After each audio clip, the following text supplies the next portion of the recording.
It was supposed to be just dinner, a quiet night with the new couple next door. A few glasses of wine, some laughter, maybe a board game or two before heading home. But the moment I caught how their eyes lingered, not at each other, but at us, I knew this wasn't just about being neighbourly anymore. There was a charge in the air I couldn't name, a mix of curiosity and something heavier, waiting for someone to acknowledge it. Before I tell you what really happened that night, take a moment to like this video and subscribe. It's quick. It helps more than you think. And trust me, you'll want to stay until the end of this one. I remember the sound of the cork, popping more than the invitation itself. 1 second, we were home in our pyjamas. The next, we were walking across the driveway with a bottle of wine and polite smiles, pretending it was just another quiet night in the neighbourhood. But as I stood at their door, watching the glow spill from inside, something about it felt staged, like a scene already waiting for us. Their house was warm in that magazine perfect way. Candles flickered beside a half-set game on the coffee table. The smell of butter and rosemary drifted through the air, mixing with the low hum of music. Mark opened the door first, sleeves rolled, a grin easy and practiced. Laia appeared behind him, radiant in a silk blouse that caught every bit of light. She made hosting look effortless that we handed her the bottle and she waved it off. "You didn't have to bring anything," she said, though her eyes lingered on my husband longer than her smile did. The air felt light, but charged, like everyone had already agreed to a rule no one had said aloud. Dinner moved fast. Stories, laughter, questions that sounded casual but reached too far. Laia had a way of looking right through me when she asked about our marriage. Her tone playful, her curiosity sharper than it should have been. Mark filled my husband's glass again and again. Each pour a little slower, each glance more deliberate. I caught myself fixing my hair in the reflection of their window. Not for him. Not really. Just to feel noticed in a room that seemed designed to notice at one point, leaned across the table to brush a crumb from my sleeve. Her touch was brief, but the space it left behind stayed longer than it should have. Across from me, Mark watched her hand, then my reaction, then smiled like he'd seen something worth remembering, that I tried to steer the conversation back to something ordinary. Vacations work. But every laugh seemed to carry a second meaning, and every silence lasted a beat too long. When my husband laughed at one of Isla's jokes, the sound came out softer than usual, like he was trying not to let it show. Mark leaned closer to me and lowered his voice. "She's good at getting people comfortable," he said. The way he said it made it hard to tell if it was a compliment or a warning that I barely had time to answer before Isla returned from the kitchen with a deck of cards in her hand. She set them on the table and smiled at all of us. That same knowing smile from earlier. "Let's make this interesting," she said, and that's when I realised dinner was never the plan. Laia shuffled the deck like she'd done it 1,000 times before, every motion unhurried, deliberate. The room had gone quieter, though no one had said anything about it. Laughed, played along, drank when we didn't want to answer. But soon, the deck started feeling heavier, like the next question might not belong at a dinner table. Laia drew a card and looked at me. "What's something you've wanted to say to someone here but never have?" Her tone was playful, but her eyes weren't. I hesitated, and she smiled like she'd expected that. My husband reached for his drink. Mark said, "You don't have to answer unless you want to." The air tightened. I said something safe, a compliment about their house, but no one seemed to believe it. The next few turns went faster, looser. We were all leaning in now, our laughter overlapping in ways that made it hard to tell who we were laughing at. Then Mark picked a card, glanced at my husband and said, "Your turn."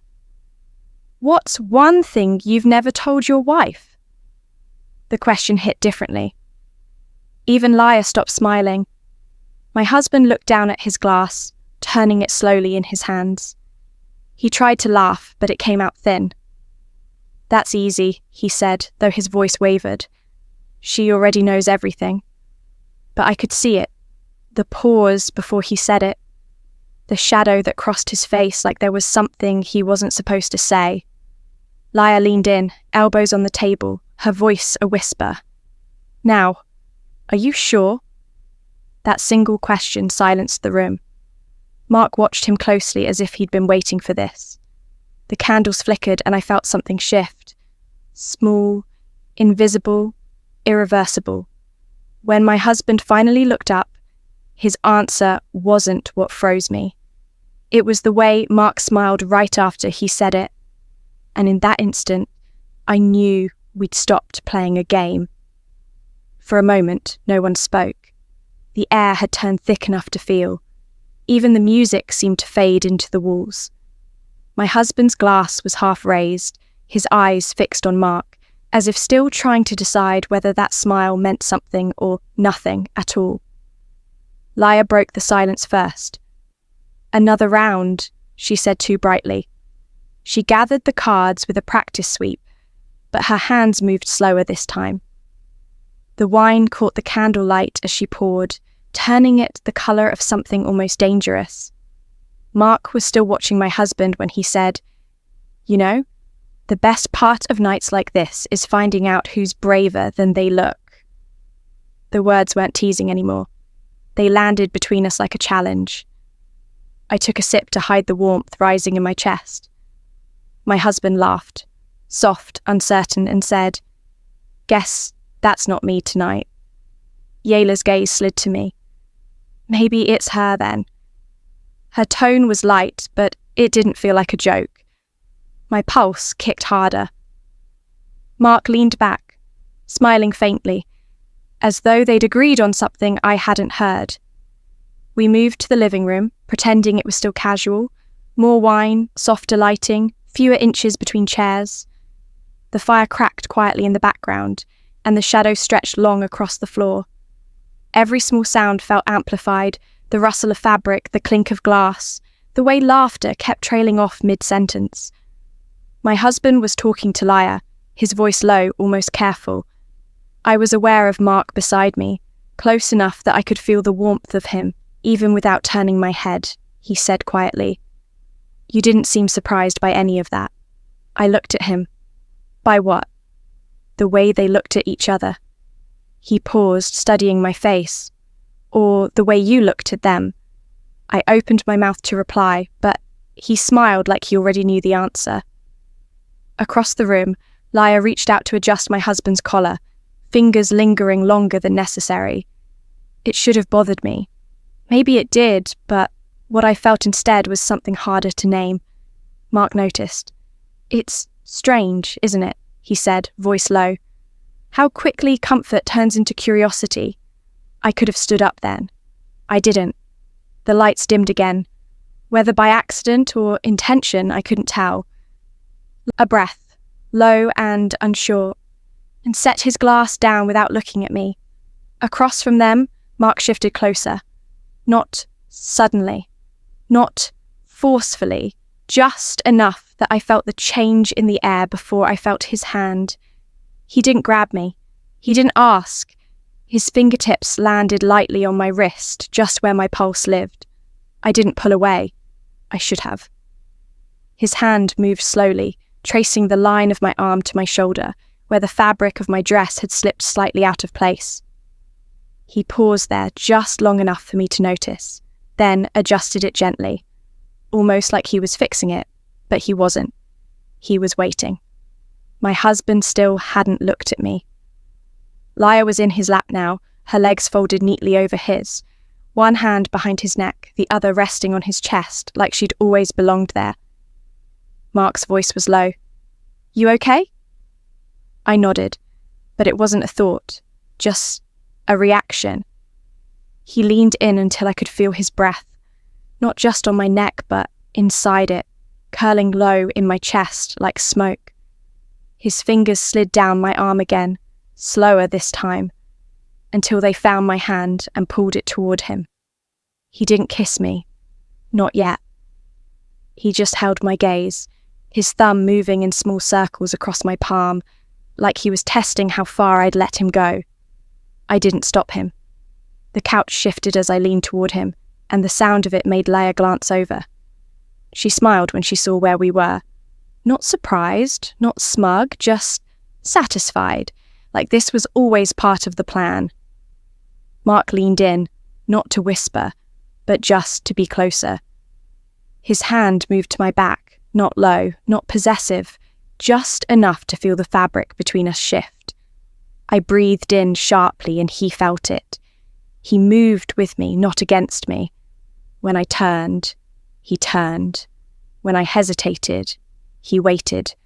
When I finally closed the space between us, his breath caught. I heard a soft sound from across the room. Not mine.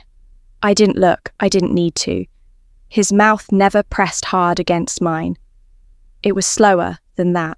Slower than I expected. Like he wanted to see how much tension could live between two people before it broke. My hand found his shirt, not to pull him closer, but just to hold something. The cotton was warm against my fingers. I felt the rhythm of his breathing there, steady and close. Behind me, the fire crackled. I felt the heat of it on my back.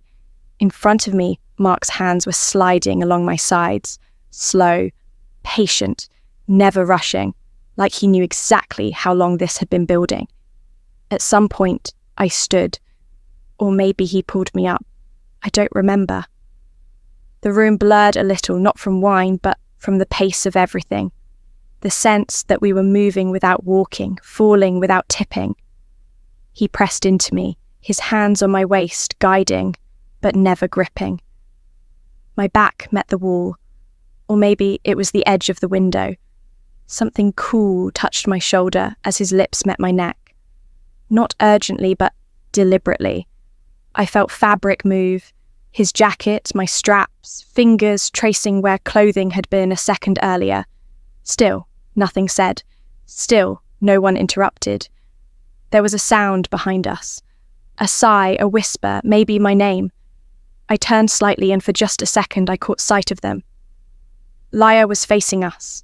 My husband was behind her, still half-dressed, his eyes locked, not on her but on me, and he didn't stop it. Mark saw where I was looking and didn't flinch. His hand stayed on me. My breath came faster and I turned back to him. It wasn't just about want anymore. It was about the fact that no one was stopping anything. The room spun slowly, not in chaos, but in surrender. Every sound layered over the next. Glass against wood, fabric brushing skin, breathing that no longer belonged to just one person. We didn't switch partners, not fully, but the lines between us thinned until they might as well have been gone. Mark kissed me again harder this time. I pulled him closer, my hands tracing the shape of his back through his shirt. I felt every breath he took, every shift of his weight, every moment where I could have stopped and didn't. My husband exhaled somewhere behind me. I didn't turn around again. I didn't need to. It wasn't chaos, it was choreography. And when it finally slowed, when the fire dropped into glowing embers, and the only sounds left were our breaths coming down, we sat in silence. Not shame, not regret, just the kind of quiet that follows something you know you won't talk about again. By morning, no one brought it up. Not in the kitchen, not at the door, not even as we crossed the driveway with empty hands and full silence. But something had changed, and all four of us knew it. We still wave. We still smile. But every time I see their curtains move, I wonder if they're remembering it too. Be honest. If your neighbours invited you over like that, would you have stayed or walked away? Tell me in the comments. I'll be reading. And before you go, please like the video, subscribe, and turn on notifications so you don't miss the next one. Thanks for being